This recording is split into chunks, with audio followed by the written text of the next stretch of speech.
17వ శతాబ్దానికి చెందిన మహాయోగి పోతులూరి వీరబ్రహ్మేంద్ర స్వామి తాళపత్ర గ్రంథాల్లో లోక రీతిని, నైతిక విలువలను పొందుపరిచిన ప్రపంచ ప్రసిద్ధ కాలజ్ఞానం మనల్ని హెచ్చరిస్తే ఆయన జీవితం క్రమశిక్షణతో పరోపకారార్థ జీవితాన్ని ఎలా గడపాలో నేర్పుతుందని స్వయంభూ కాకినాడ భోగి గణపతి పీఠం పేర్కొంది. పోతులూరి 333వ పుణ్యదినోత్సవం సందర్భంగా ఆదివారం ఉదయం వీరబ్రహ్మేంద్ర స్వామి చిత్రపటానికి దీపారాధనతో పుష్పాంజలి పూజలు నిర్వహించి భక్తులకు కాలజ్ఞానం చదివి వినిపించారు. పీఠం వ్యవస్థాపక ఉపాసకులు దూసర్లపూడి రమణరాజు మాట్లాడుతూ నేటి యువత ఆయన జీవితం నుండి సమానత్వం, నైతిక ప్రవర్తన, శాస్త్రీయ దృక్పథాన్ని అలవర్చుకోవాలన్నారు. ధ్యానం, నిష్కామ సేవతో ఆత్మ సాక్షాత్కారం పొంది కులమత ప్రాంతీయ భేదాలు లేకుండా దైవిక లక్షణాలు పొందాలని మంగళహారతులు అందించారు.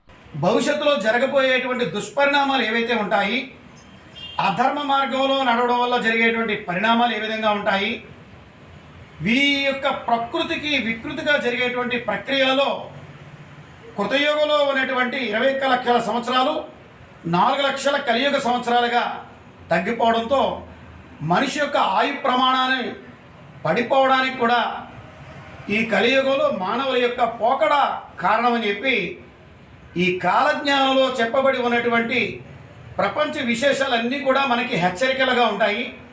అదేవిధంగా హరిజనుడైనటువంటి కక్కయ్యను కానీ, ముస్లిం అయినటువంటి ఆ యొక్క సిద్ధయ్యను కానీ శిష్యులుగా అంటే భక్తి దగ్గర, భగవంతుడి దగ్గర, పూజ దగ్గర కులము మతము ఉండదు.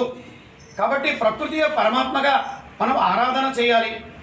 ఉత్సవాలు చేయడం, పూజల కార్యక్రమాలు చేయడం, వ్యాపార దృక్పథం ఉన్నటువంటి వాతావరణం వల్ల దేవాలయాలన్నీ కూడా భ్రష్టుపట్టి ఈ సదాచారాలన్నీ కూడా ఆచరణలు లేకుండా తయారయ్యి కలియుగ అంతానికి దారితీస్తాయి.